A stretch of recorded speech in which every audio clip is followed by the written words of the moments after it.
The thunder of hooves echoed through the valley as Marshal Colt's body slumped from his saddle, blood spreading across his chest like a crimson flower.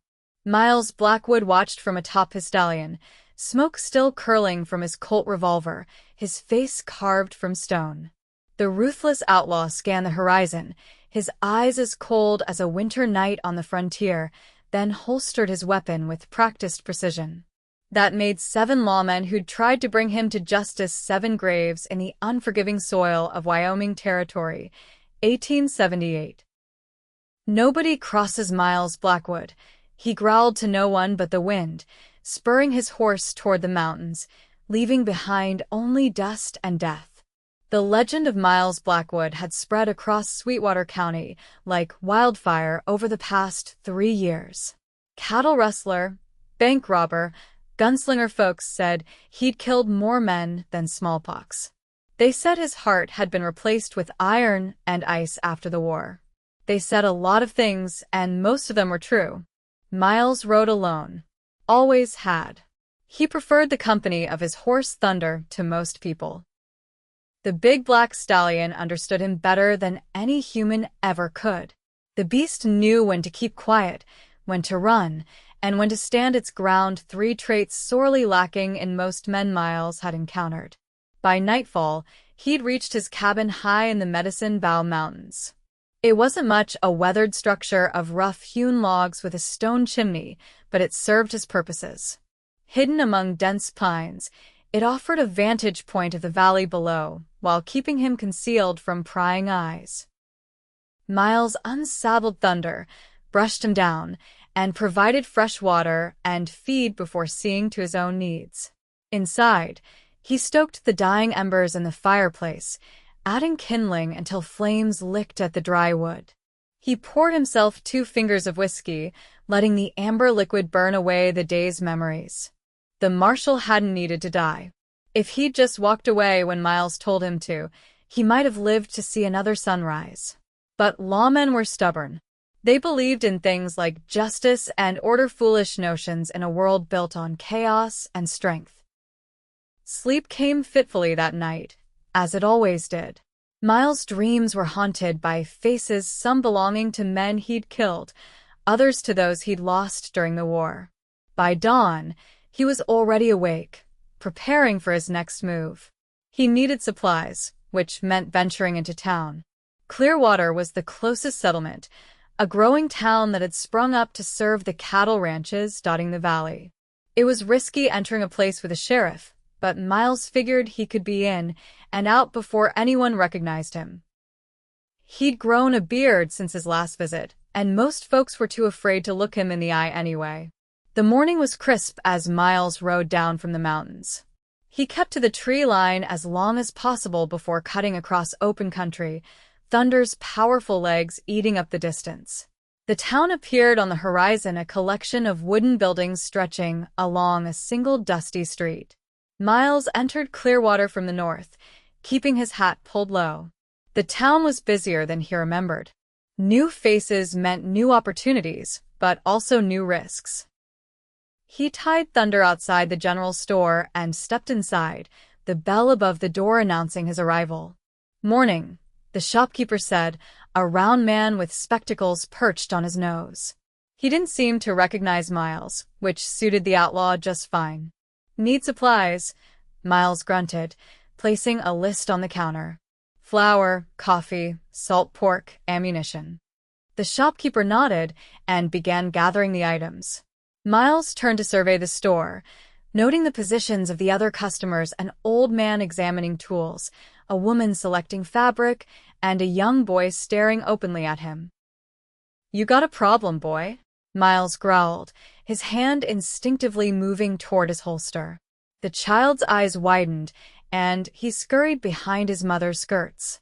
The woman turned, revealing a baby cradled in her arms.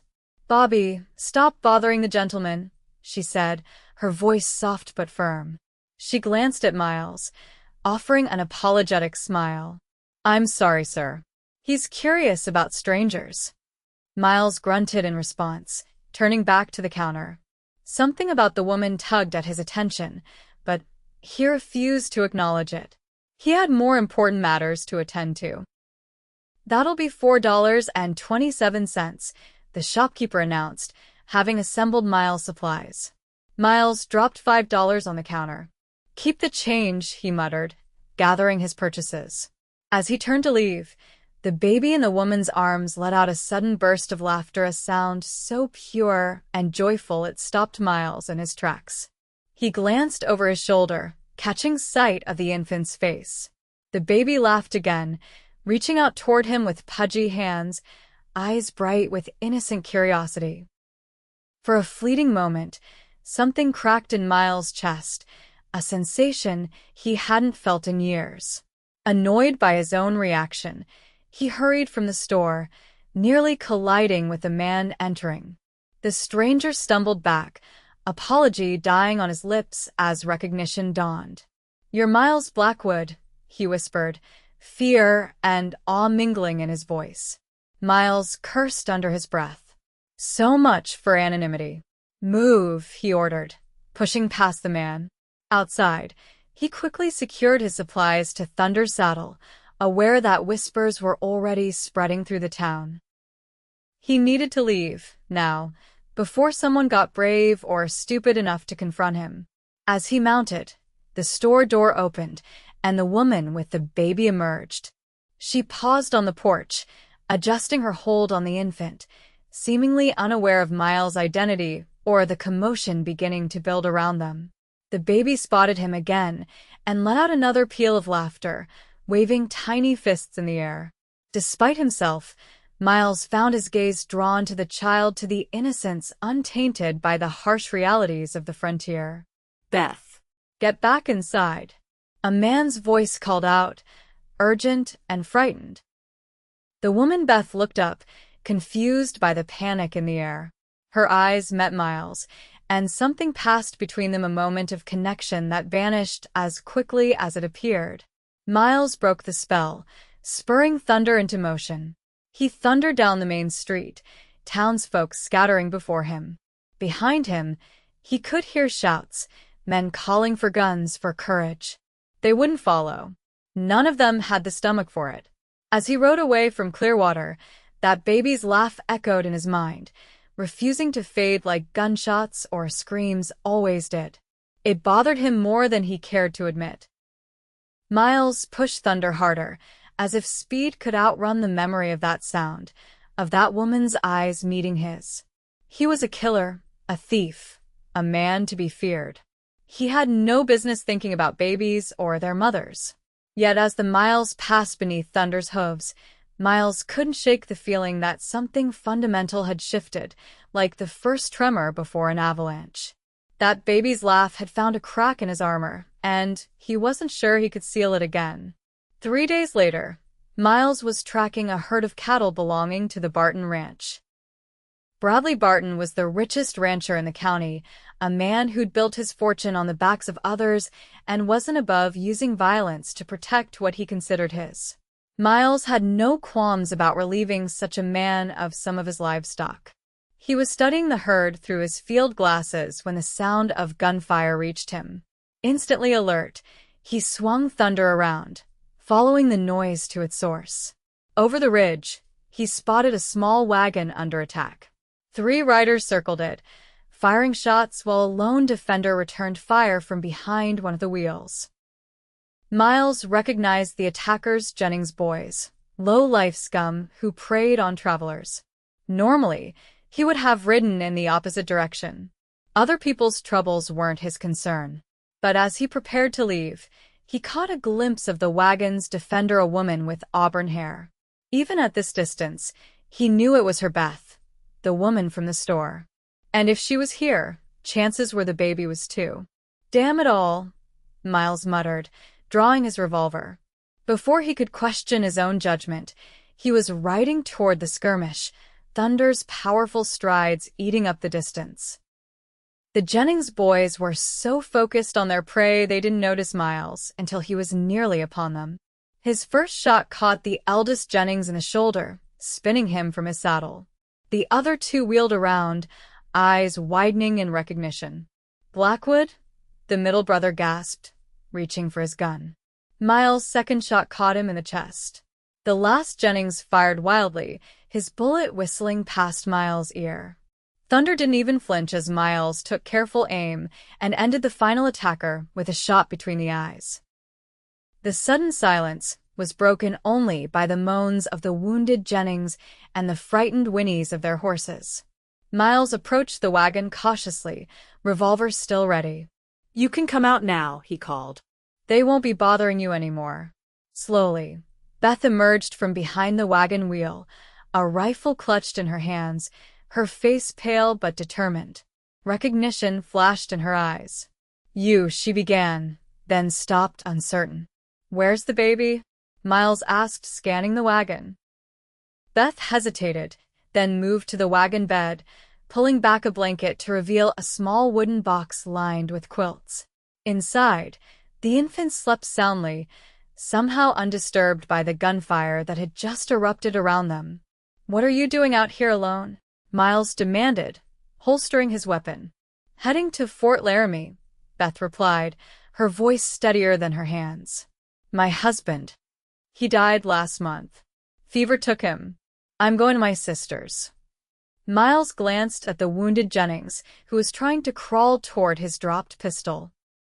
With a sigh, he dismounted, strode over to the man, and kicked the gun away. "You got one chance," he told Jennings. "Take your horse and ride. If I see you again, I'll finish what I started." The man needed no further encouragement, scrambling to his mount and galloping away, leaving his dead brothers behind. Beth watched the exchange with wide eyes. "Why did you help us?" she asked when Miles returned to the wagon. "I didn't help you," Miles replied gruffly. "I just don't like the Jennings boys." As if on cue, the baby woke, letting out a cry that quickly turned to curious coos upon seeing Miles. The infant's eyes blew as a summer sky fixed on him, and then came that laugh again, bubbling up from nowhere, pure and perfect. Miles felt that crack in his chest widen. "You can't make it to Fort Laramie alone," he said, the words coming before he could stop them. "Not with the baby. Not with Jennings likely to bring friends." "I don't have much choice," Beth replied, picking up her son and cradling him close. Miles stared at the horizon, weighing decisions that would have been unthinkable days earlier. "I know a place," he finally said. "Safer than the trail. You can rest up, then I'll escort you to Fort Laramie." Beth studied him, wariness battling with desperation in her eyes. "Why would you do that? You're Miles Blackwood. Everyone says you're the meanest man in Wyoming Territory." "Everyone talks too much," Miles growled. "Take the offer or leave it. Makes no difference to me." The baby laughed again, reaching toward Miles with grabby hands. Beth looked down at her son, then back at Miles, a decision forming in her eyes. "What's your name?" Miles asked, gesturing to the infant. "Benjamin," Beth replied softly, "after his father." Miles nodded, something unfamiliar stirring in his chest. "Well, Benjamin," he said, addressing the baby directly, "looks like you and your mama are stuck with me for a while." He wouldn't admit it, not even to himself, but as they set off toward his mountain cabin miles on Thunder, Beth and Benjamin in their wagon, he felt something he hadn't experienced in years, a sense of purpose beyond mere survival. And all because of a baby's laugh. The journey to Miles' cabin took the better part of a day. Beth's wagon creaked along the rugged trails, with Miles alternating between leading the way and circling back to ensure they weren't being followed. Benjamin remained remarkably content throughout the journey, fascinated by the changing landscape and occasionally bursting into delighted laughter when Miles rode alongside them. "He likes you," Beth observed during one such moment, a hint of wonder in her voice. Miles merely grunted in response, uncomfortable with the notion. Children, in his experience, were noisy, unpredictable creatures best avoided. Yet he couldn't deny the strange warmth that spread through him when Benjamin laughed. As they climbed higher into the mountains, the air grew cooler, and Beth wrapped Benjamin more tightly in his blankets. The sun was beginning its descent behind the peaks when Miles finally led them into a small, hidden valley where his cabin stood. "It's not much," he said as he helped Beth down from the wagon. "But it's defensible." Beth surveyed the cabin and its surroundings, her expression unreadable. "It's more than we had an hour ago," she finally said, adjusting Benjamin on her hip. Miles showed them inside, suddenly aware of how sparse and unwelcoming the place was. A rough-hewn table with 2 chairs, a narrow bed in one corner, a stone fireplace, and shelves holding the basic necessities for survival. Nothing like a proper home for a woman and child. "You take the bed," he said gruffly. "I'll sleep by the fire." Beth looked as if she might protest, but exhaustion won out. She settled Benjamin on the bed, surrounding him with blankets to prevent him from rolling off, then turned to Miles. "Thank you," she said simply. "For saving our lives today." Miles shifted uncomfortably. "Need to tend to the horses," he muttered, escaping outside. As he unhitched Beth's wagon horse and led it to the small corral beside Thunder, Miles questioned his own sanity. He'd spent years cultivating a reputation that kept people at a distance exactly where he wanted them. Now, in the space of a few days, he'd invited a woman and her baby into a sanctuary. All because of a laugh. A simple, innocent sound that had somehow found the last remnant of humanity buried deep beneath years of violence and solitude. When he returned to the cabin, Beth had managed to warm some food from her supplies. The simple meal of beans and biscuits wasn't much, but it was the first time in years Miles had shared a table with anyone. "Where are you from?" he asked abruptly, breaking the silence that had settled between them. Beth looked up, surprised by the question. "Ohio, originally. Ben, my husband, and I came west 2 years ago." He had dreams of starting a cattle ranch. A shadow crossed her face. "Things didn't quite work out that way." "The frontier isn't kind to dreamers," Miles observed. "No," Beth agreed softly. "But it's not kind to anyone, is it? Even men like you." Miles stiffened. "Men like me make their own way." "Is that what you're doing up here? Making your own way?" There was no judgment in her voice, only genuine curiosity. Before Miles could answer, Benjamin began to fuss. Beth quickly moved to attend to him, leaving Miles to his thoughts. He watched as she changed and fed the baby with practiced efficiency, murmuring softly to him all the while. "How old is he?" Miles found himself asking. 6 months, Beth replied, smiling down at her son. "He's usually such a good baby. I think he knows how important it is to be quiet when we're traveling." Miles nodded, finding it difficult to reconcile the harsh realities of frontier life with the innocence of the child before him. "You should get some rest," he said, standing. "We'll need to be alert in case Jennings brings friends." Beth's face paled slightly, but she nodded. "Will you?" She hesitated. "Will you teach me to shoot better? If we're going to make it to Fort Laramie, I need to be able to protect Benjamin." Miles considered her for a long moment. She had spirit, this woman from Ohio. More than most men he'd encountered. "Tomorrow," he agreed. "We'll start tomorrow." That night, as Miles lay on his bedroll before the fire, listening to the soft breathing of Beth and Benjamin from across the room, he found himself questioning the path that had led him to this moment. 3 days ago, he'd been planning to rustle cattle from the Barton Ranch. Now he was playing protector to a widow and her infant son. All because of a laugh that had somehow pierced the armor he'd built around himself. Sleep eluded him as he pondered what to do next. The smart move would be to escort them to Fort Laramie as quickly as possible, then return to his solitary existence. Yet something held him back from committing to that plan, something he wasn't ready to examine too closely. Dawn broke crisp and clear over the mountains. Miles rose before the sun, slipping outside to check the perimeter of his property. No signs of intruders, but he couldn't shake the feeling that trouble was brewing somewhere on the horizon. It always did. When he returned to the cabin, Beth was already awake, Benjamin balanced on her hip as she attempted to prepare breakfast one-handed.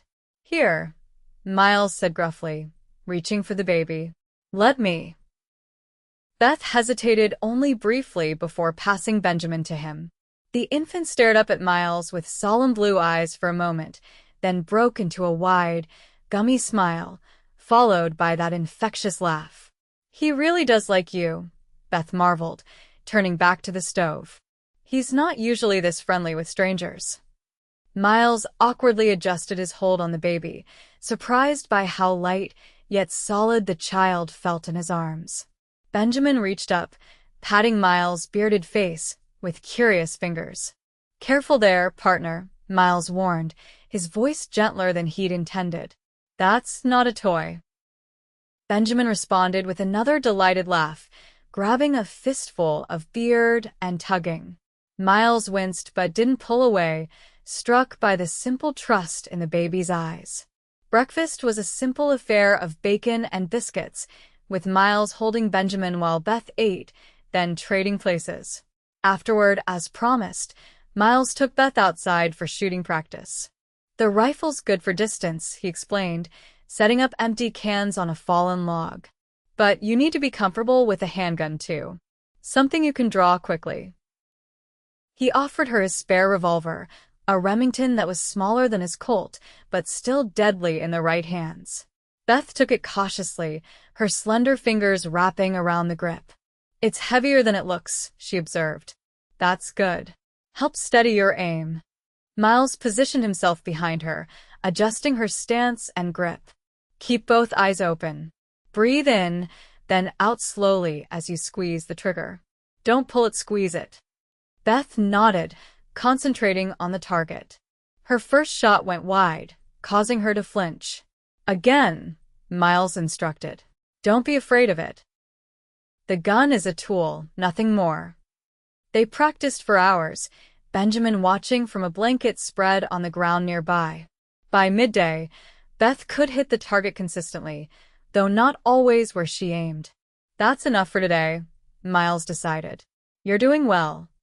Beth lowered the revolver, a small smile of satisfaction playing on her lips. "Thank you," she said. "For teaching me. For everything."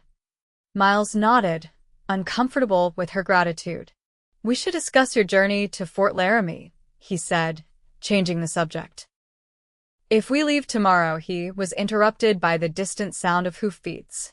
Multiple riders, approaching fast. "Get inside," he ordered, all trace of warmth vanishing from his voice. "Take Benjamin and stay away from the windows." Beth quickly gathered up her son and hurried to the cabin. Miles drew his Colt, positioning himself behind a large pine where he could observe the approaching riders without being seen.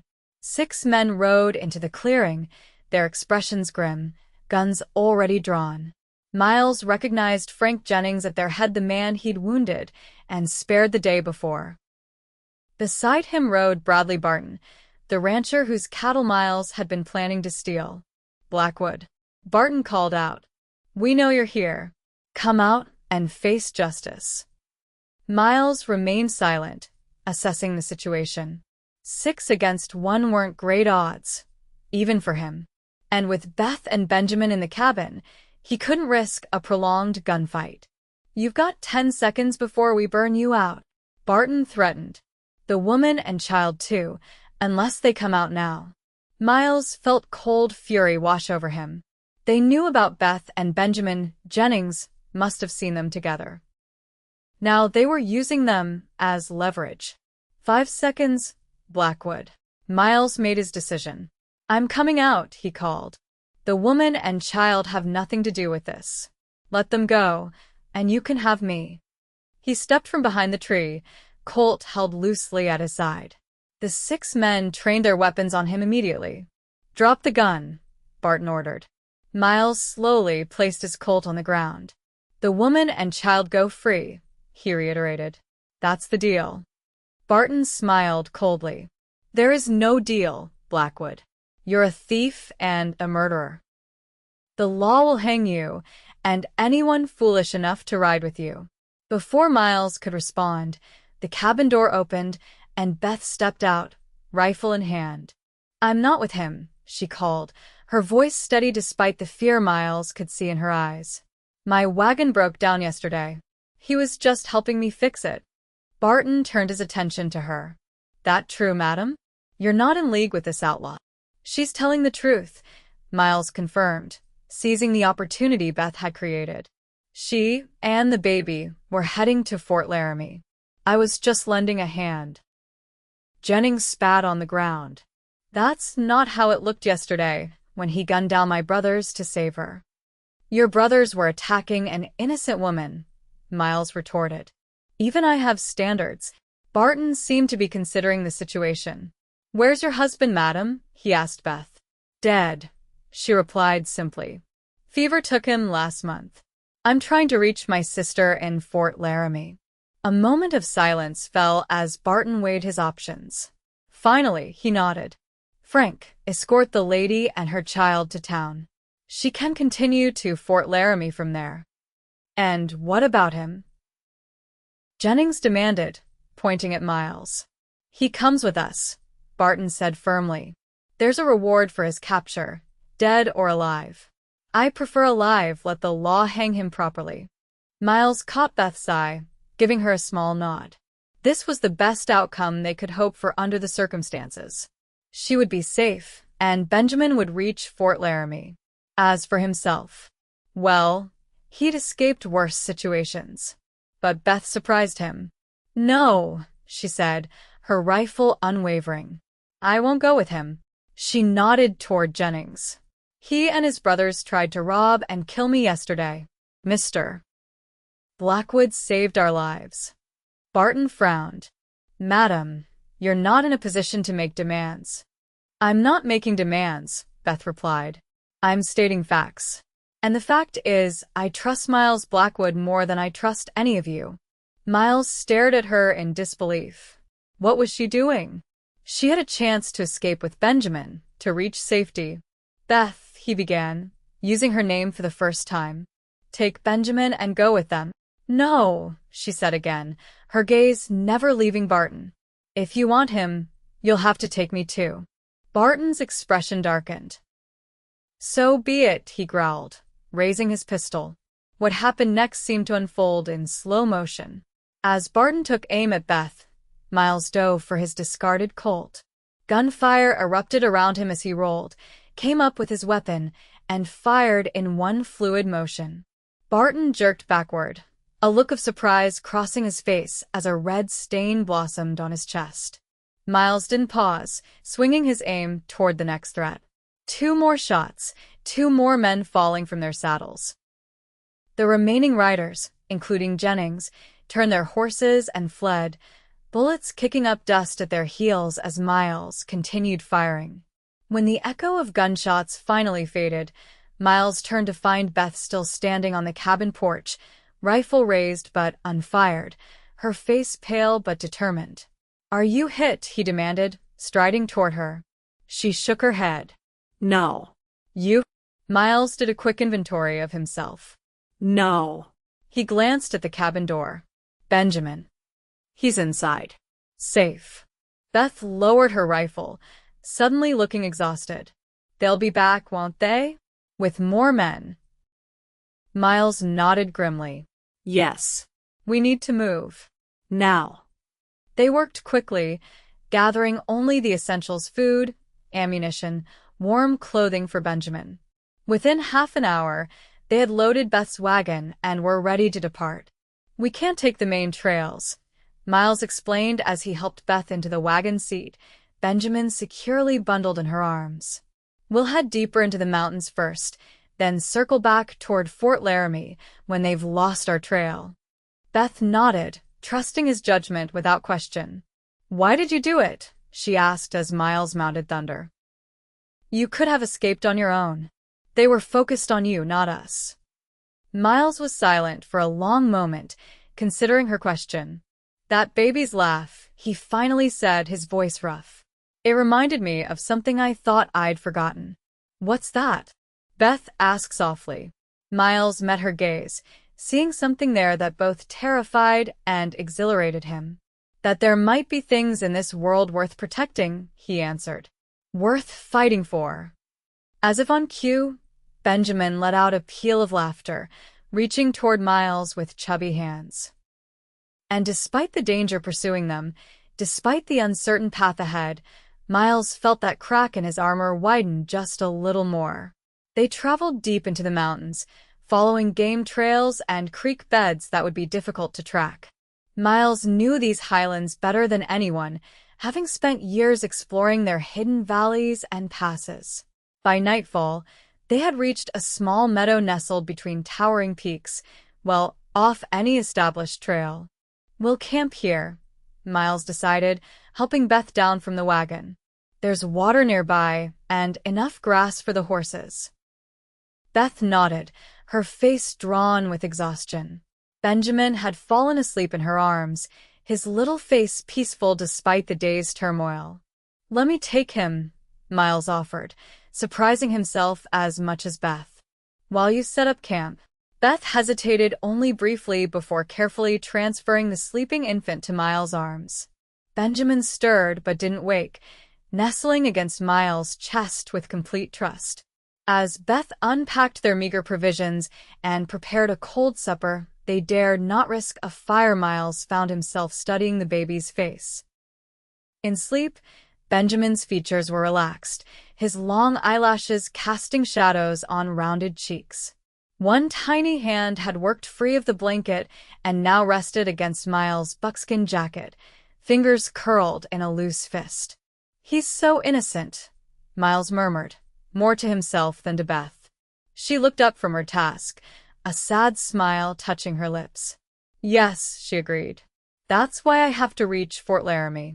He deserves a chance at a normal life, with family, with stability. Miles nodded, feeling an unexpected pang at the thought of Beth and Benjamin continuing their journey without him. But that was the plan, had always been the plan. Get them safely to Fort Laramie, then return to his solitary existence. Except now, that existence seemed emptier than before. They ate in silence, Miles still holding Benjamin, unwilling to disturb the baby's peaceful slumber. Only when they had finished their meal did he reluctantly return the infant to Beth's arms. You should get some rest, he said. I'll keep watch. Beth arranged a makeshift bed in the wagon, tucking Benjamin securely beside her. Miles positioned himself at the edge of the meadow, rifle across his knees, listening to the night sounds of the mountains. Hours passed. The moon rose, casting silver light across the meadow. Miles remained vigilant, his thoughts drifting between the immediate dangers they faced and the uncertain future beyond them. He was so lost in contemplation that he didn't hear Beth's approach until she was beside him, a blanket wrapped around her shoulders against the mountain chill. You should be sleeping, he said without looking at her. I tried. She settled beside him on the fallen log he'd chosen as his perch. But my mind won't quiet. Miles understood. Fear could do that, especially the fear that came with responsibility for another life. Benjamin is still asleep? He asked. Beth nodded. He could sleep through a stampede once he's down for the night. She was quiet for a moment, then asked, How did you become Miles Blackwood? The question caught him off guard. What do you mean? The Miles Blackwood everyone fears. The outlaw. The killer. Her voice held no judgment, only curiosity. You weren't born that way. Miles stared into the darkness, considering his answer. No one had asked him about his past in years. Most were too afraid to approach him, let alone question him. War changes a man, he finally said. I rode with Mosby's Rangers during the conflict. Learned to kill efficiently, without remorse. When it ended, those skills. They were all I had left. What about family? Beth asked gently. Surely someone was waiting for you to come home.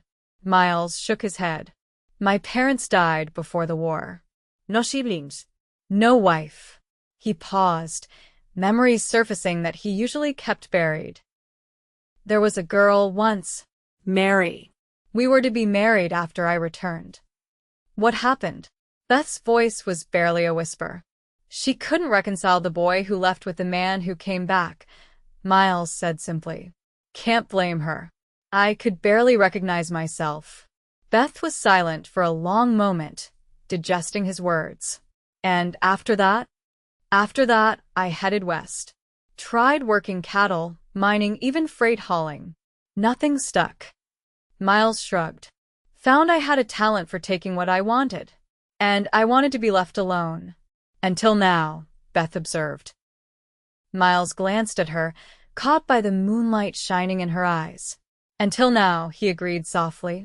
Why did you really help us? She asked. The truth this time.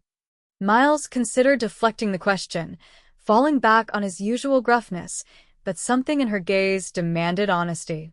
When Benjamin laughed that first time in the store, he began slowly. It reminded me of a time before the war. Before killing became as natural as breathing. It made me remember that I used to be someone else. Someone better. Beth reached out, her hand coming to rest on his arm. The touch was light, but Miles felt it like a brand through his jacket. Perhaps that someone is still there, she suggested. Beneath the outlaw. Beneath the anger. Miles wanted to reject her words, to reassert the identity he'd built for himself. But with her hand on his arm and the memory of Benjamin's laugh echoing in his mind, he found he couldn't. Get some sleep, he said instead, gently removing his arm from her touch. Tomorrow will be a long day. Beth studied him for a moment longer, then nodded and rose. Good night, Miles, she said softly, before returning to the wagon. Miles watched her go, feeling as though something fundamental had shifted between them. A connection had formed, fragile but unmistakable, built on shared danger and unexpected trust.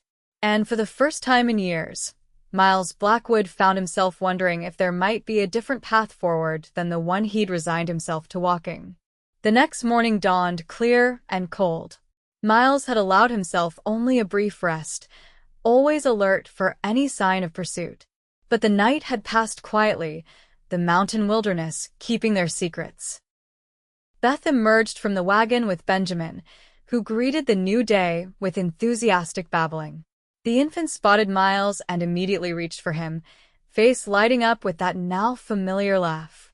Good morning to you too, partner, Miles said, unable to suppress a slight smile as he took Benjamin from Beth's arms. Sleep well? Benjamin responded by grabbing at Miles' beard, a fascination that showed no signs of diminishing. Miles carefully extracted the tiny fingers, marveling at their perfect form. He's getting hungry, Beth observed, preparing a simple breakfast of dried fruit and jerky. We're running low on the milk I brought. I'll need to mix it thinner to make it last. Miles frowned. There's a settlement 2 days' ride from here. We can resupply there. Is it safe? Beth asked, accepting a piece of jerky from Miles. Safer than going back the way we came, Miles replied. It's mostly trappers and prospectors. Few questions asked. They ate quickly, then broke camp. Miles helped Beth secure Benjamin in the wagon, then mounted Thunder. As they set off, following a narrow game trail that wound higher into the mountains, Miles found himself constantly scanning their surroundings, his protective instincts heightened. The day passed without incident. The trail grew steeper, forcing them to proceed slowly to spare the wagon horse. Benjamin remained remarkably content, fascinated by the changing scenery and the occasional wildlife that crossed their path. By late afternoon, they had reached a high pass that offered a sweeping view of the territory spread out below them. Miles reined in Thunder, waiting for Beth to bring the wagon alongside. We'll make camp early today, he decided. The descent is too treacherous to attempt this late. Beth nodded, relief evident in her expression. The journey had been taxing, especially with the baby to care for. As Miles helped her down from the wagon, he couldn't help but admire her resilience. Many women would have collapsed under the strain, but Beth remained steadfast, her determination unwavering. They established camp in a sheltered hollow just below the pass. With no sign of pursuit, Miles decided they could risk a small fire, carefully built to minimize smoke. The warmth was welcome as the sun began to set, bringing with it the biting cold of the mountain night. Beth sat close to the flames, Benjamin in her lap. The baby was growing restless, his usual good nature fraying at the edges after days of travel. "He needs a proper bath," Beth sighed, trying to soothe him. "And so do I, for that matter." Miles considered their options. "There's a hot spring not far from here," he said, "hidden in a stand of pines. I discovered it years ago." Beth's eyes lit up. "A hot spring? Real hot water?" Miles nodded, amused by her enthusiasm. "I can take you there, if you like. Keep watch while you and Benjamin bathe." "Yes, please," Beth said immediately, already gathering clean clothing for herself and the baby. The hot spring was about half a mile from their camp, a steaming pool surrounded by rocks and sheltered by towering pines. Miles led Beth to it, then positioned himself at a respectful distance, his back to the spring, rifle at the ready. "I'll be right here," he assured her. "Take your time." He heard Beth's murmur of pleasure as she tested the water, followed by Benjamin's excited splashing. Despite his resolve to maintain a watchful vigil, Miles found himself distracted by the sounds of their enjoyment, Beth's soft laughter mingling with Benjamin's delighted squeals. "He loves the water," Beth called to him. "Look at him go." Before Miles could stop himself, he had turned his head. The sight that greeted him stole his breath. Beth was in the pool, shoulder deep in the steaming water, her auburn hair darkened by moisture and floating around her like a halo. Benjamin was in her arms, naked except for a cloth draped over his lower half for modesty, splashing with uninhibited joy. They made a picture of such perfect happiness that Miles felt something twist in his chest. This was what he had been fighting for without realizing it, not just their safety, but their joy. Embarrassed by his intrusion, Miles quickly turned away again. "Sorry," he muttered. "Didn't mean to look." Beth's laughter floated to him on the evening air. "It's all right," she assured him. "We're decent enough. Besides, after everything we've been through, a little impropriety seems the least of our concerns." Miles kept his gaze averted nonetheless, his thoughts in turmoil. The connection he felt to Beth and Benjamin was growing stronger with each passing day, evolving into something he wasn't sure he had the right to feel. When Beth and Benjamin emerged from the spring, clean and refreshed, Miles escorted them back to camp. The baby fell asleep almost immediately, exhausted from his aquatic adventures. Beth tucked him into his makeshift bed in the wagon, then joined Miles by the fire. "Thank you," she said, accepting the cup of coffee he offered. "That was exactly what we needed." Miles nodded, watching the flames dance. "We should reach the settlement by tomorrow evening," he said, steering the conversation to safer ground. "We can resupply there, then continue on to Fort Laramie." Beth was silent for a moment, turning her cup in her hands. "And then?" she asked quietly. Miles glanced at her, caught by the question. "Then you and Benjamin will be safe with your sister," he replied, though the words felt hollow even to his own ears. "And you?" Beth pressed. "What will you do?" It was a question Miles had been avoiding. The logical answer was that he would return to his old life or find a new place to establish his solitary existence. But the thought held none of its former appeal. "I don't know," he admitted finally. "Haven't thought that far ahead." Beth's gaze was steady, searching. "You could come with us," she suggested, her voice barely above a whisper. "To Fort Laramie." Miles stared at her, stunned by the proposal. "Beth, you know who I am, what I've done. Fort Laramie is a military outpost. They'd hang me on sight." "Not if you weren't Miles Blackwood anymore," she countered. "Not if you were someone else. Someone starting over." The idea was so foreign, so unexpected, that Miles couldn't immediately respond. Start over? Become someone else? It seemed impossible. And yet, hadn't he already begun to change? The man who had gunned down Marshall Colt without remorse would never have risked his life for a woman and child he barely knew. "I don't know if I can be anyone else," he finally said, the admission costing him more than he expected. Beth reached across the space between them, her hand finding his. "You already are," she said simply. "I've seen it. Benjamin has seen it." Miles looked down at their joined hands, feeling a warmth that had nothing to do with the fire before them. "Why would you want me to come with you?" he asked, needing to hear her say it. Beth's fingers tightened around his. "Because Benjamin needs someone to teach him how to be a good man," she said. "And because she hesitated, color rising in her cheeks. "Because I've come to care for you, Miles. Despite everything, or perhaps because of it. I see the man beneath the outlaw." The man Benjamin's laugh reached when no one else could. Miles felt as though the ground had shifted beneath him. He had spent so long pushing people away, convincing himself that solitude was preferable to the complications of human connection. And now this woman, with her quiet strength and unwavering faith, was offering him something he had long since ceased to believe possible: redemption. "I'm not sure I deserve that chance," he said honestly. "Everyone deserves a second chance," Beth replied. "Even the meanest cowboy in the county." Miles couldn't help but smile at that. "Is that what they call me?" "Among other things," Beth admitted, returning his smile. "But I prefer to make my own judgments." They sat in companionable silence for a time, hands still joined, each lost in their own thoughts. The fire crackled between them, casting golden light on their faces. "I'll think about it," Miles finally said. "About coming with you to Fort Laramie." It wasn't a commitment, not yet. But it was more than he would have considered possible just days ago. And as he looked at Beth's hopeful expression, Miles realized that the crack in his armor wasn't just widening, it was transforming into something entirely new. An opening, perhaps. A way forward. The settlement Miles had spoken of was little more than a collection of crude cabins clustered around a trading post. They reached it late the following day, approaching cautiously. Miles had traded his distinctive buckskin jacket for a plain wool coat from Beth's Supplies, and he'd trimmed his beard to further alter his appearance.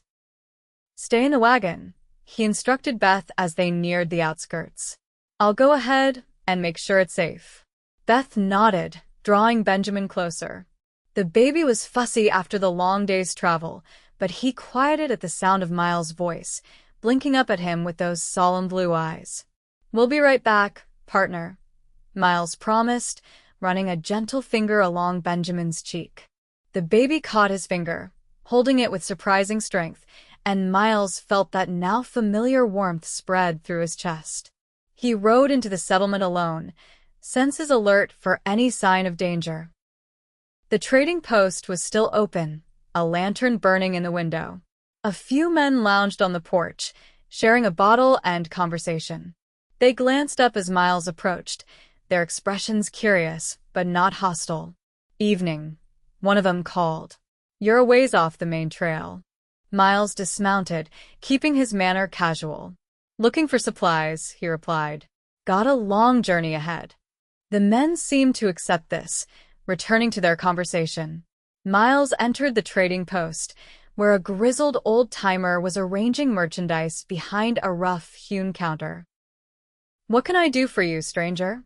the man asked, eyeing Miles with the practiced assessment of someone who had seen all types pass through his establishment. "Need provisions," Miles said, placing a list on the counter. "Milk for a baby, mainly. And news of the trail to Fort Laramie." The shopkeeper raised an eyebrow. "Baby, eh? Didn't take you for the family type." Miles shrugged, neither confirming nor denying. "The milk." "Got condensed milk," the man replied, reaching beneath the counter. "Mix it with water. Good enough for most little ones." He placed several cans on the counter. "Anything else?" Miles added flour, coffee, salt, and ammunition to his list. As the shopkeeper gathered the items, Miles casually asked, "Any trouble on the trails lately? Bandits or such?" The old man snorted. "Always trouble somewhere. Heard there was a dust-up over in Sweetwater County. Seems that outlaw Blackwood gunned down Bradley Barton and a couple of his men. Miles kept his expression neutral. Barton? The cattle baron? The same. Word is, Barton was trying to collect the bounty on Blackwood's head. The shopkeeper shook his head. Foolish business going after a man like that. They say he's the devil himself with a gun. What happened to Blackwood? Miles asked, careful to show only mild interest. Vanished, from what I hear. But there's riders looking for him all over the territory now. Barton had friends in high places. The old man finished assembling Miles' supplies. That'll be $8 even. Miles paid, gathered his purchases, and headed back to where he'd left Beth and Benjamin. The news wasn't unexpected, but it complicated matters.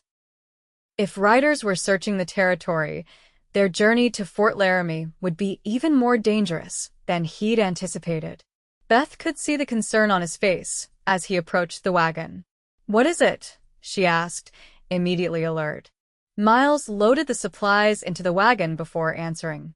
"Word of what happened at the cabin has spread," he explained in a low voice. Barton had influential friends. "They're hunting for me." Fear flickered across Beth's face, but she quickly mastered it. "What do we do?" "We keep moving," Miles decided. "But we'll have to be even more careful. No main trails, no settlements except when absolutely necessary." Beth nodded, her expression resolute. "We can do that." Miles helped her prepare a simple meal while Benjamin explored the new supplies, fascinated by the tin cans and paper packages. The baby's good humor had returned now that they had stopped moving, and his laughter punctuated their preparations as he discovered new objects to examine. They camped just outside the settlement that night, hidden in a stand of trees. As they sat beside their small fire, Benjamin dozing in Beth's arms, Miles shared what he had learned at the trading post. "Fort Laramie is still our best option," he concluded. "But we'll need to approach carefully. I can't simply ride in with you." Beth considered this, her brow furrowed in thought. "My sister's husband is a sergeant there," she said. "Thomas Whitfield. If I could get word to him, perhaps he could help." Miles nodded slowly. "That might work. I could get you close enough to send a message, then wait for his response." "And if it's safe?" Beth asked, her eyes searching his. "If Thomas can arrange protection for you, will you come with us then?" Miles had been pondering that question since their conversation the previous night.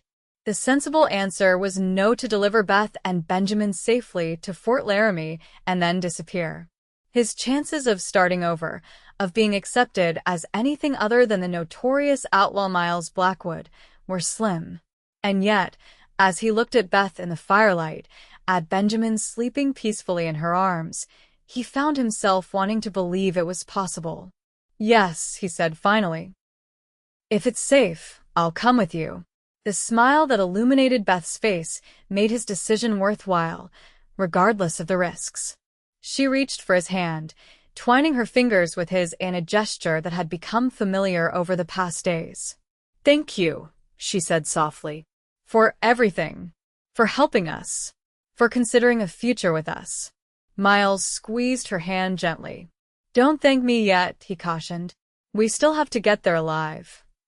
But even as he spoke the words, Miles realized that for the first time in years, he was looking ahead with something other than grim resignation. He was looking ahead with hope. The journey to Fort Laramie took them through some of the most rugged terrain Wyoming Territory had to offer. Miles led them along forgotten trapper trails and game paths, avoiding settlements and known routes. The going was slow, particularly with the wagon, but they made steady progress. Benjamin proved to be a resilient traveler, adapting to the rigorous journey with remarkable good humor. His laughter became the soundtrack of their days, punctuating the quiet moments and easing the tension of the dangerous ones. And there were dangerous moments. Twice they spotted riders in the distance, forcing them to hide until the potential threat had passed.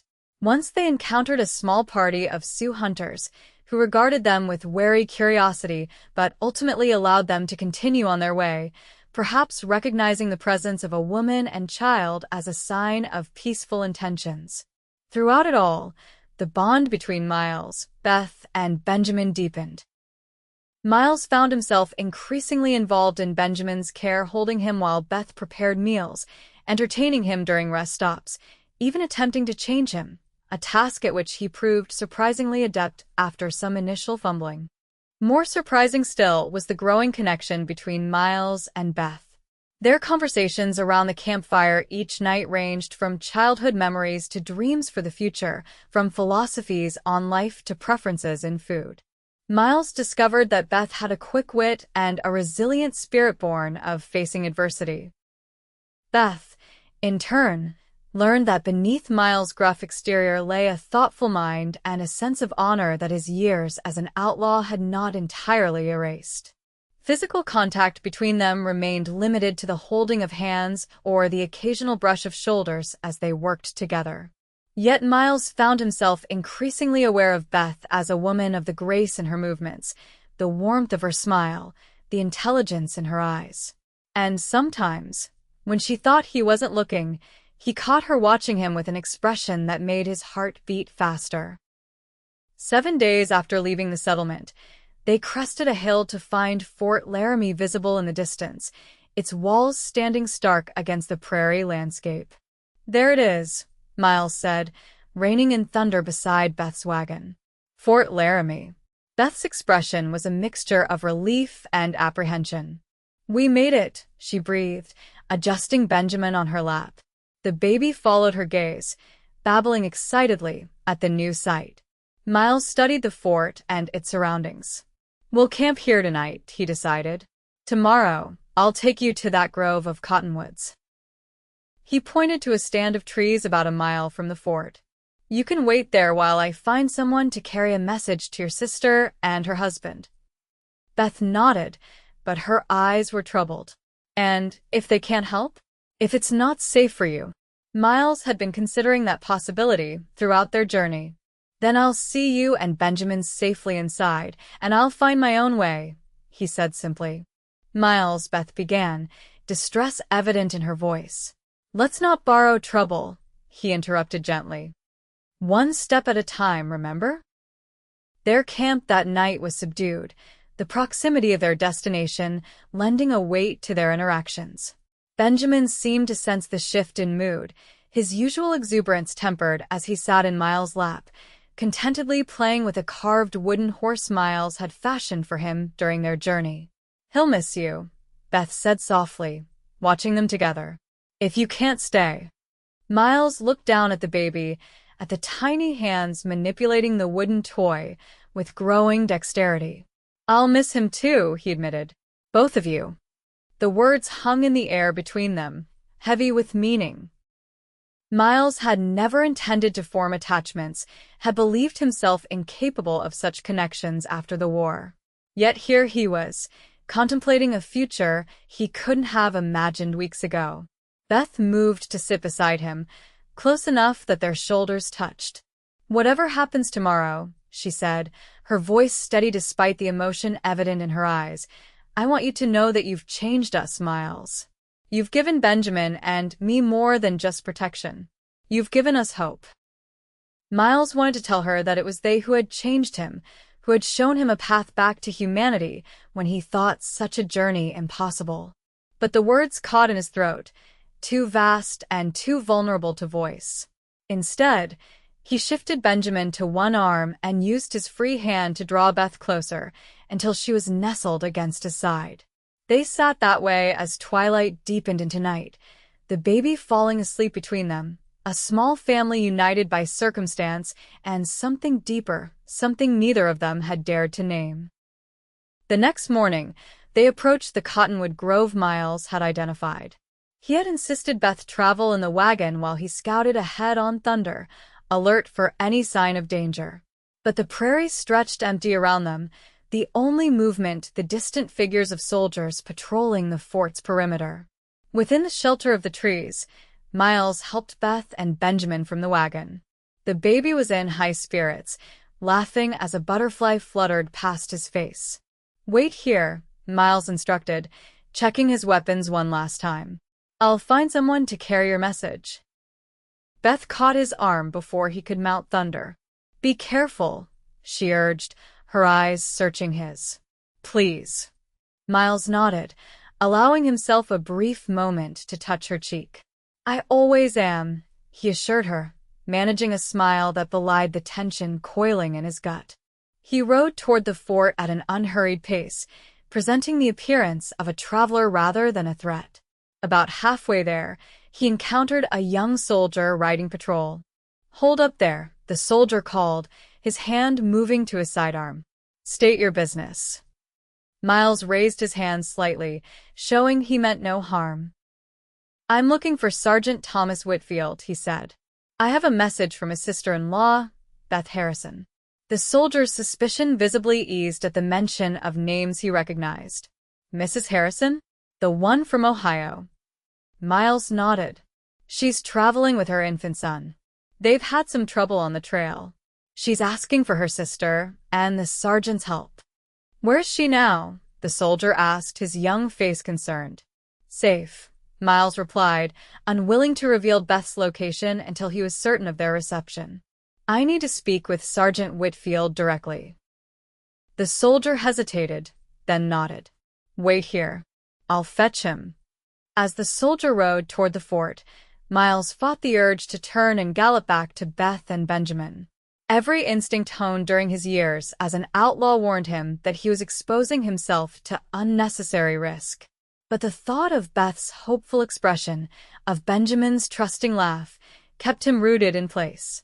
It wasn't long before two riders approached from the fort, the young soldier and an older man with sergeant stripes on his uniform.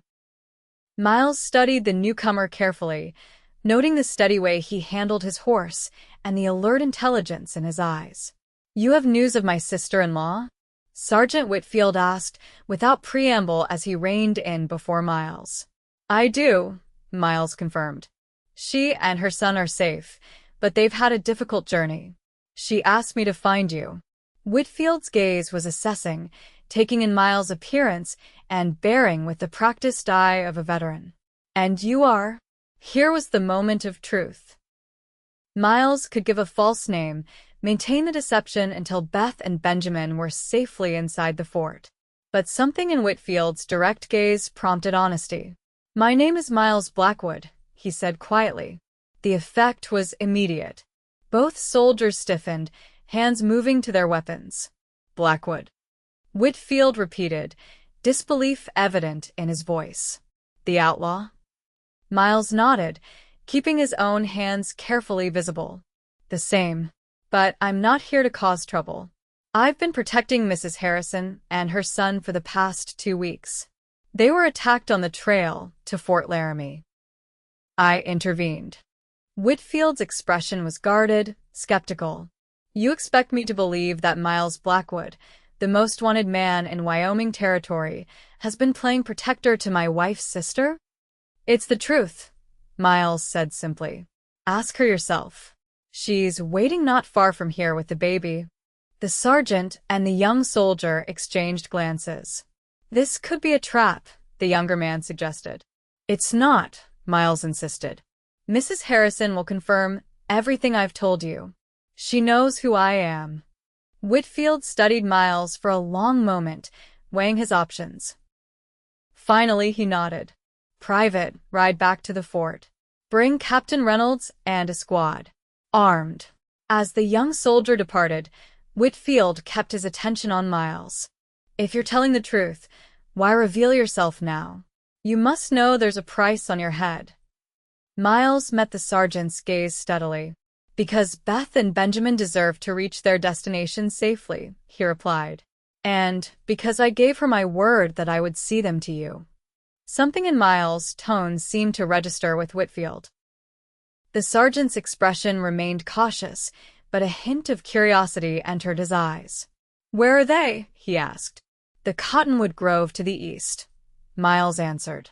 "I can take you to them." Whitfield considered this, then nodded. Slowly, he instructed, his hand still near his sidearm. And remember, reinforcements are on their way. They rode side by side toward the grove, an uneasy alliance formed for Beth's sake. As they approached, Miles called out, "Beth, it's Miles. I've found your brother-in-law." Beth emerged from the trees, Benjamin in her arms. Her face lit up at the sight of Sergeant Whitfield, but her joy was tempered by concern as she noted the tension between the two men. "Thomas," she exclaimed, "thank God. We've been through so much to reach you." Whitfield dismounted quickly, moving to embrace his sister-in-law while keeping a wary eye on Miles. "Beth, are you and the baby all right? Has this man harmed you in any way?" Beth pulled back, her expression incredulous. "Harmed us? Thomas, Miles saved our lives. Multiple times. We wouldn't be here without him." Whitfield looked between Beth and Miles, confusion evident in his features. "Beth, do you know who this man is?" "He's Miles Blackwood, the outlaw." "I know exactly who he is," Beth replied firmly. "He's the man who protected Benjamin and me when no one else would. The man who risked his life for us again and again." Before Whitfield could respond, the sound of approaching horses announced the arrival of Captain Reynolds and his squad. Miles tensed, calculating his chances if he needed to flee. But Benjamin chose that moment to spot him, letting out a delighted laugh and reaching toward him with eager hands. Me, the baby babbled, using the approximation of Miles' name he had recently begun to favor. The simple gesture, the pure joy in Benjamin's face, arrested Miles as surely as if he'd been physically restrained. He couldn't leave them. Not like this. Captain Reynolds dismounted, his hand on his sidearm as he assessed the situation. "Sergeant Whitfield, report," he ordered. Whitfield straightened to attention. "Sir, this is my sister-in-law, Mrs. Beth Harrison, and her son. And this." He hesitated, glancing at Miles. "This is apparently the man who helped them reach Fort Laramie safely." "Miles Blackwood," Reynolds said, recognition dawning in his eyes. "You're a long way from your usual haunts, outlaw." Miles remained silent, his gaze moving between the soldiers, Beth and Benjamin. The baby was still reaching for him, becoming increasingly fussy at being denied. "Captain," Beth interjected, stepping forward. "Miles saved us from bandits on the trail. He's been protecting us for weeks. Without him, Benjamin and I would be dead." Reynolds regarded her thoughtfully.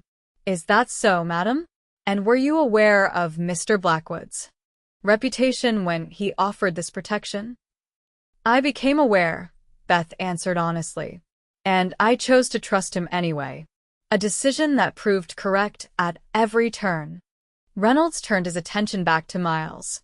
"Blackwood, you realize I'm obligated to place you under arrest? There are warrants for your capture throughout the territory." Miles nodded, having expected nothing less. "I understand," he said.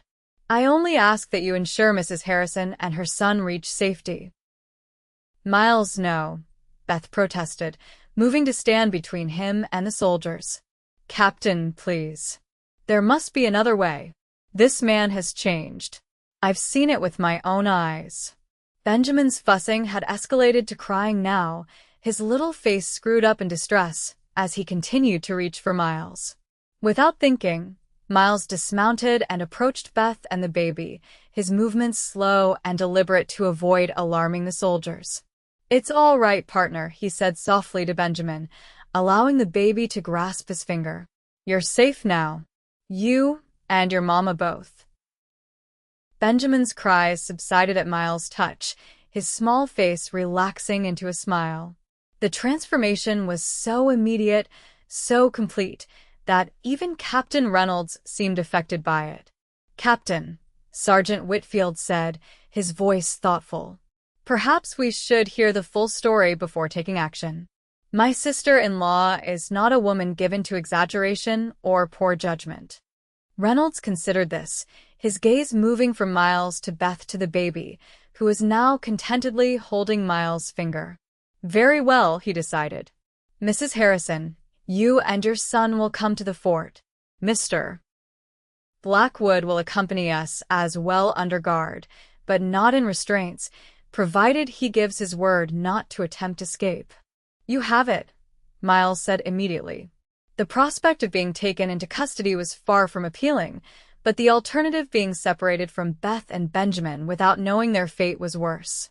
Beth's relief was palpable. Thank you, Captain, she said. You won't regret this decision. As they prepared to depart for the fort, Beth managed a private moment with Miles, positioning herself so that Benjamin, still in her arms, could maintain his grip on Miles' finger. This isn't over, she whispered fiercely. I won't let them take you from us. Not after everything we've been through. Miles wished he could share her optimism, but years of hard experience had taught him that justice was rarely kind to men like him. Still, he managed to smile for her sake. One step at a time, he reminded her. Let's get you and Benjamin settled first. The journey to Fort Laramie was tense but uneventful. Miles rode surrounded by soldiers, acutely aware of the suspicious glances directed his way. Only Benjamin seemed oblivious to the gravity of the situation, babbling happily from Beth's arms in the wagon Whitfield had insisted she ride in. At the fort, they were separated, Beth and Benjamin taken to the Whitfield's quarters while Miles was escorted to a secure room that, while not precisely a cell, was clearly designed for containment. Captain Reynolds assured him he would be treated fairly while they investigated Beth's claims and determined how to proceed. Alone for the first time in weeks, Miles found the silence oppressive. He had grown accustomed to Benjamin's laughter, to Beth's voice, to the constant small sounds of their presence. Without them, the room felt empty in a way that his solitary cabin never had. Hours passed. Miles paced again. Eventually, the door opened to admit Sergeant Whitfield, his expression unreadable. My wife and her sister are having quite the reunion, he said by way of greeting. Margaret hasn't stopped crying since Beth arrived. Miles nodded, unsure how to respond. Benjamin, he asked finally. Is he settling in all right? A flicker of surprise crossed Whitfield's face at the question. The baby is fine, he answered. Though he keeps looking around and saying me. Beth says he's asking for you. Miles felt a pang at the thought of Benjamin searching for him. He'll adjust, he said, more to convince himself than Whitfield. Children are resilient. Whitfield studied him for a moment, then pulled up a chair. Beth has been telling us quite a story, he said. About how you saved them from bandits. About how you protected them, taught her to shoot, cared for the baby. About how Benjamin's laugh seemed to change you. Miles remained silent, uncomfortable with having his personal transformation discussed so openly. Is it true? Whitfield pressed. Did you really give up your outlaw ways for a widow and her baby? I didn't give up anything, Miles replied gruffly. I just found something more important. Whitfield nodded, as if Miles had confirmed something he'd suspected. Captain Reynolds has been in communication with the territorial governor, he said. Your situation is complicated. The warrants for your arrest are very real. But so is Beth's testimony about your actions on her behalf. What does that mean for me? Miles asked bluntly. It means your fate is undecided, Whitfield answered. The governor is considering the unique circumstances. In the meantime, you'll remain here, under guard but not in chains. It was better than Miles had expected, though far from the outcome he had begun to hope for during those quiet evenings with Beth and Benjamin. Thank you for the information, he said formally. Whitfield rose to leave, then paused. For what it's worth, Blackwood, I believe my sister-in-law. Beth has always been an excellent judge of character. If she says you've changed, then perhaps you have. With that, he departed, leaving Miles alone with his thoughts once more. Days passed in a strange limbo. Miles was allowed brief, supervised visits with Beth and Benjamin, moments that became the center of his existence. Benjamin's face would light up at the sight of him, tiny hands reaching, that wonderful laugh bubbling forth. Beth's presence was equally heartening, her determination to secure his freedom unwavering despite the obstacles they faced. "The governor is coming to Fort Laramie next week," she informed him during one such visit. "Captain Reynolds says he'll review your case personally." Miles nodded, bouncing Benjamin on his knee. The baby had grown noticeably in the short time since they'd arrived at the fort, his movements more coordinated, his babbling more purposeful. "Don't get your hopes up," Miles cautioned. "The governor has a duty to uphold the law." Beth's expression was fierce. "And what about his duty to recognize redemption when he sees it? You're not the same man who earned those warrants, Miles. Anyone who spends 5 minutes with you and Benjamin can see that." Miles wished he could share her faith. But even as doubt clouded his thoughts, he couldn't deny the transformation that had occurred within him. The anger that had driven him for so long had receded, replaced by something he barely recognized: a sense of purpose, of belonging. The governor arrived with considerably less fanfare than Miles had anticipated, a distinguished man in a well-cut suit, accompanied by a single aide and greeted with the appropriate military courtesies. Miles was summoned to Captain Reynolds' office for the meeting, his heart pounding despite his outward calm. To his surprise, Beth was already there, seated beside Margaret Whitfield, both women dressed in their finest. Benjamin was not present, presumably being cared for elsewhere. "Mr. Blackwood," the governor greeted him, neither warm nor cold. "I've heard quite a lot about you." Miles nodded respectfully. "Governor, please sit." The governor gestured to an empty chair. "I've reviewed the reports concerning your recent activities, as well as the statements provided by Mrs. Harrison and the military personnel involved. It's quite a remarkable story." Miles remained silent, sensing that the governor had more to say. "The law is clear regarding the crimes attributed to Miles Blackwood," the governor continued. "Multiple counts of theft, cattle rustling, assault, and, if reports are to be believed, the deaths of several men, including at least one law enforcement officer." Beth made a small sound of protest, but the governor raised a hand to forestall her objections. "However," he went on, "the law also recognizes the possibility of rehabilitation, of second chances, when circumstances warrant." He fixed Miles with a penetrating gaze. "Do you believe you deserve such a chance, Mr. Blackwood?" It was a question Miles had been asking himself since that first day in the general store, when Benjamin's laugh had found the crack in his armor. "I don't know if I deserve it," he answered honestly. "But I want it. For the first time in years, I want the chance to be something other than what I've been." The governor nodded thoughtfully. "Mrs. Harrison has been quite eloquent on your behalf," he said, "as has Sergeant Whitfield, somewhat to my surprise. It seems you've made quite an impression during your time here." Miles glanced at Beth, finding strength in her unwavering support. "It wasn't my intention," he admitted. "I only meant to help a woman and child in danger. Everything else just happened." "Sometimes the most significant changes in our lives come from the most unexpected sources," the governor observed. "A baby's laugh, for instance." Miles couldn't help the slight smile that touched his lips at the mention of Benjamin's laugh.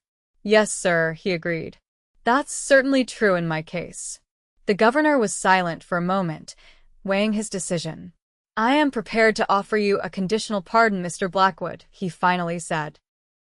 "The conditions being as follows.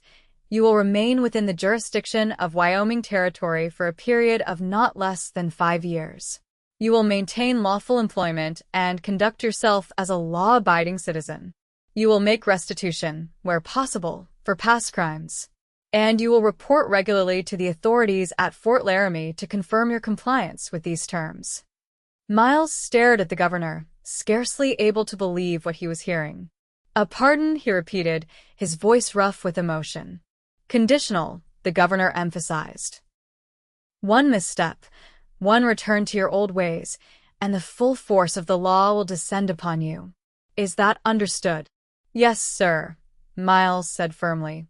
"Completely understood." Then I believe we have an agreement. The governor extended his hand, a gesture that symbolized not just the official pardon but Miles' re-entry into civilized society. As Miles shook the governor's hand, he caught sight of Beth's face radiant with joy, tears streaming unchecked down her cheeks. In that moment, he knew with absolute certainty that he would uphold his end of the bargain, not just for his own sake, but for hers and for Benjamin's. The formalities were completed, quickly documents signed, terms established, arrangements made for Miles' initial employment as a scout for the fort, given his extensive knowledge of the territory. Throughout it all, Miles moved as if in a dream, half expecting to wake and find himself back in a solitary cabin, or worse, in a prison cell. It was only when Beth finally led him to the Whitfields' quarters, where Benjamin was waiting, that the reality of his new situation truly registered. The baby spotted him from his place on a quilted blanket, let out a squeal of delight, and launched himself forward in a determined crawl. Me. Benjamin crowed, reaching Miles' boots and immediately demanding to be picked up. Miles obliged, lifting the baby into his arms with a familiarity that belied their brief acquaintance. "Hello, partner," he murmured, his voice thick with emotion. "Looks like I'll be sticking around for a while." Benjamin responded by patting Miles' face with both hands, laughing that wonderful laugh that had started it all. Miles glanced over the baby's head to find Beth watching them, her expression so full of love that it took his breath away. "We have a lot to talk about," she said softly, moving to join them. "About the future."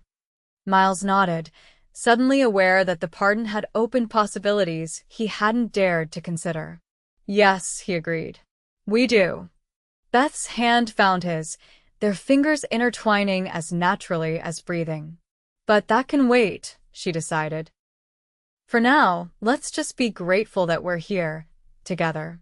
As Benjamin continued to babble happily between them, Miles felt the last of his armor fall away, replaced by something stronger, yet infinitely more flexible: the bonds of family, of love, of belonging. He had been the meanest cowboy in the county, a man whose name inspired fear throughout the territory. But a baby's laugh had broken his anger in two, creating space for something new to grow. Something better. Something worth fighting for. And as he stood there, Benjamin in his arms and Beth at his side, Miles Blackwood knew he would never again be the man he had been. That man was gone, transformed by the pure, perfect sound of a child's joy. In his place stood a father, a partner, a protector, a man with a future bright enough to outshine his past. 5 years passed in the blink of an eye. Miles kept his word to the governor, working first as a scout for Fort Laramie, then as a deputy to the territorial marshal.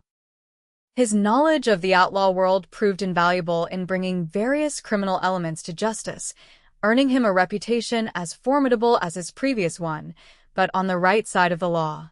Beth established herself as a seamstress at the fort, her skilled needlework in high demand among the officers' wives and the growing civilian population. Benjamin thrived in the structured environment, growing from a laughing baby into a curious, energetic boy with his mother's auburn hair and a spirit of adventure that kept both his parents on their toes. They had married 6 months after Miles received his pardon, in a simple ceremony at the Fort Chapel. Margaret Whitfield had wept happy tears as her sister exchanged vows with the man who had once been the territory's most feared outlaw. Benjamin, not quite understanding the proceedings but sensing their importance, had remained uncharacteristically solemn until the final "I do," at which point he'd let out a peal of laughter that had the entire congregation smiling. Now, as Miles rode home from his latest assignment, a 2-week patrol of the territory's northern reaches, he felt the familiar anticipation that always accompanied his return. The small house they had built on the outskirts of the growing settlement near Fort Laramie came into view, smoke curling from the chimney, warm light glowing in the windows against the gathering dusk. Before he could even dismount, the door flew open and Benjamin raced out, now a sturdy 5-year-old, with his father's determined stride. Fa. You're back," he shouted, throwing himself at Miles as soon as his feet touched the ground. Miles caught him, swinging him up into a hug that lifted the boy clear off his feet. "How's my partner?" he asked, drinking in the sight of his son's face, so like Beth's in feature, but with expressions that sometimes startled Miles with their familiarity. "I helped Ma with the garden while you were gone," Benjamin reported proudly. "And I learned all my letters, even the hard ones." "Is that right?" Miles set the boy down, ruffling his hair. "You'll have to show me after supper." Benjamin nodded eagerly, then turned toward the house. Ma. Pa's home. Beth appeared in the doorway, her figure softened by the advanced stages of pregnancy. Their second child, a daughter, according to the Fort doctor, was due within the month. She smiled at the sight of Miles, her love for him as evident now as it had been on their wedding day. "Welcome home," she said as he climbed the porch steps to greet her. "We've missed you." Miles kissed her softly, one hand coming to rest on her rounded belly. "I've missed you too," he murmured. "All of you." Inside, the house was warm and inviting, filled with the sense of home-cooked food and the small touches that marked it, as there's Benjamin's wooden toys scattered across the rug, Beth's sewing basket in the corner, Miles' books on the shelf. It was everything his solitary cabin in the mountains had not been: a true home, alive with love and laughter. As they sat down to supper, Benjamin chattered about all that had happened during Miles' absence, his enthusiasm undiminished by his father's occasional reminders to take a breath between sentences. Beth watched them both with fond amusement, her hand occasionally straying to her belly as the baby within shifted and kicked. Later, after Benjamin had proudly demonstrated his newfound literacy and been tucked into bed with a story, Miles and Beth sat together on the porch, watching the stars emerge in the clear Wyoming sky. "Any trouble on the patrol?" Beth asked, leaning against his shoulder. Miles shook his head. "Nothing serious. A few disputes between settlers, a horse thief near the Dakota border. Marshal Johnson handled most of it." Beth nodded, knowing that Miles preferred the quieter assignments these days. The need to prove himself, to atone for his past, had gradually given way to a desire for peace, for time with his family. "The governor's coming to Fort Laramie next month," she said after a comfortable silence. "For the territorial assembly. Margaret says Thomas heard he might be bringing news for you." Miles raised an eyebrow. "What kind of news?" Beth smiled mysteriously. "I couldn't say for certain. But your 5 years are up, aren't they? The terms of your pardon?" Miles hadn't been counting the days, but she was right. 5 years had passed since that momentous meeting in Captain Reynolds' office. 5 years of living within the law, of making restitution, of building a life he could be proud of. "They are," he agreed, a note of wonder in his voice. "Though I hadn't given it much thought." Beth's hand found his, a gesture that had become as natural as breathing over the years. "Perhaps the governor has," she suggested. "Perhaps he's noticed that the meanest cowboy in the county has become one of its most respected citizens." Miles chuckled at the reference to his former reputation. "I don't know about most respected," he demurred. "But I'm certainly not who I was." "No," Beth agreed softly. "You're so much more." Miles pulled her closer, mindful of her condition. "Thanks to you," he said. "And to Benjamin." Beth shook her head. "We just helped you find your way back to yourself," she corrected. "The man you were always meant to be was there all along, waiting for the right moment to emerge." Miles didn't argue the point, though he knew in his heart that without Beth and Benjamin, he would still be that angry, solitary figure, riding the high country with only bitterness for company. They had saved him as surely as he had once saved them. "What shall we name her?" he asked instead, his hand joining Beth's on her belly, where their daughter made her presence known with a decisive kick. Beth smiled, turning her face up to his. "I was thinking Mary," she said. "After your first love. The one who couldn't see the good man beneath the returning soldier." Miles was momentarily speechless, moved by the generosity of spirit behind the suggestion. "Beth, you don't have to, I want to," she interrupted gently. "Because without her inability to see clearly, you might never have come west. Might never have been in that general store on that particular day. Might never have heard Benjamin laugh." "Mary." Miles tested the name, finding that it no longer carried the sting of rejection it once had. "Mary Blackwood. I like it." "So do I," Beth agreed. "And I think Benjamin will approve too. He's already quite taken with the idea of being a big brother." Miles laughed, imagining their energetic son attempting to teach a baby sister all his important 5-year-old wisdom. "He'll be a good one," he predicted. "Just as you're a wonderful mother. And as Mary will be a perfect addition to our family." Beth leaned up to kiss him, a gesture full of promise and shared joy. "Our family," she echoed. "Sometimes I still can't believe how we found each other. How one moment in a general store changed everything."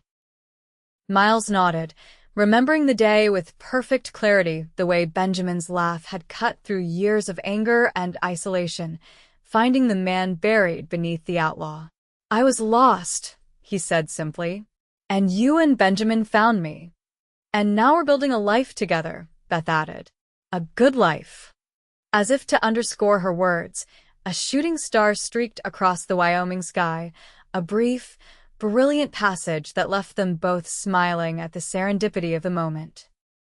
Miles thought about the path that had led him here, from the horrors of war to the solitary existence of an outlaw, from that fateful day in the general store to this peaceful evening on their porch.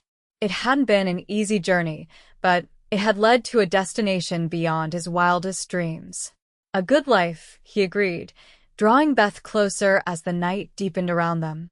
"The best life." And somewhere in the house behind them, Benjamin turned in his sleep, a small smile on his face as he dreamed of adventures with his father. The boy whose laugh had broken the meanest cowboy's anger in two, creating space for love to grow in its place.